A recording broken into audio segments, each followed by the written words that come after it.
حتیٰ کہ اس پورے ایریا میں اتنی شدید سردی تھی کہ سب کو یہی لگا کہ ڈین کوپر مر گیا ہوگا، لیکن اس کے بعد جو ہوا وہ ایف بی آئی کے وہم و گمان میں بھی نہیں تھا۔ امریکن ہسٹری میں پہلی بار ایف بی آئی نے اس کیس کے لیے پبلک سے ہیلپ لینا شروع کر دی۔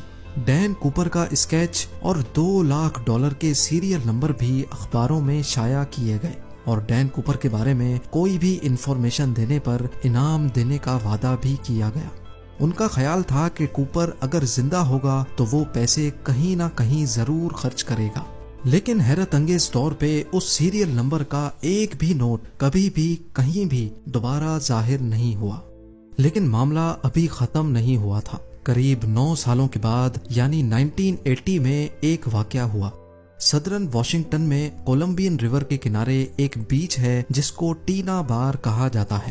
یہاں ایک بچہ اپنے پیرنٹس کے ساتھ کھیل رہا تھا جب اس کو ریور کے کنارے نوٹوں کی 3 گڈیاں ملی۔ یہ $20 کے نوٹوں کی گھڑیاں تھیں جو ٹوٹل $5,800 بنتے تھے۔ بچے کے پیرنٹس یہ پیسے لے کر ایف بی آئی کے پاس گئے۔ خوش قسمتی سے ان کے سیریل نمبر ان نوٹوں سے میچ کر گئے جو ڈین کوپر لے کر گیا تھا۔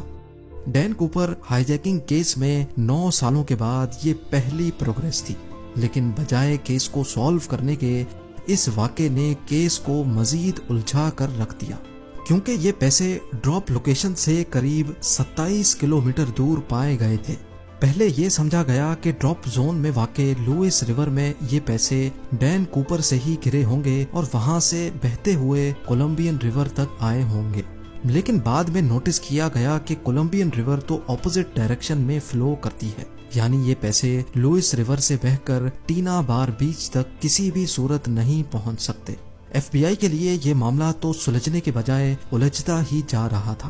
نہ صرف اتنا بلکہ ٹینا بار بیچ جہاں سے یہ پیسے برآمد ہوئے تھے، یہاں 1974 میں کچھ کھدائی کا کام کیا گیا تھا۔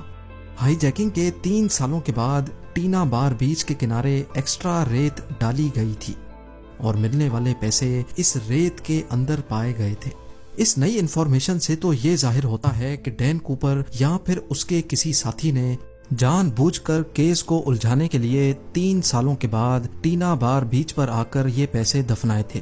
اس کیس کو لے کر ایف بی آئی نے کوپر جیسے دکھنے والے لوگوں سے انویسٹیگیشن کی، لیکن کوئی خاطر خواہ سراغ نہ مل سکا۔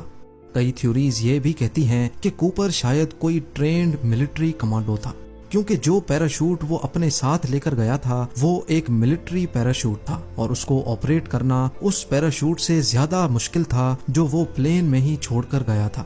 1980 میں $5,800 کیش ملنے کے علاوہ بقایا 9,710 نوٹ دوبارہ کبھی نہیں مل پائے۔ ایویڈنس کے طور پہ ایف بی آئی کے پاس ڈین کوپر کے اس اسکیچ کے علاوہ صرف یہ ٹکٹ ہے جس میں اس نے خود اپنا نام لکھا تھا، اور یہ ٹائی جس پر کلپ لیفٹ سائیڈ پہ لگی تھی، جس سے یہ ظاہر ہوتا ہے کہ ڈین کوپر لیفٹ ہینڈڈ تھا۔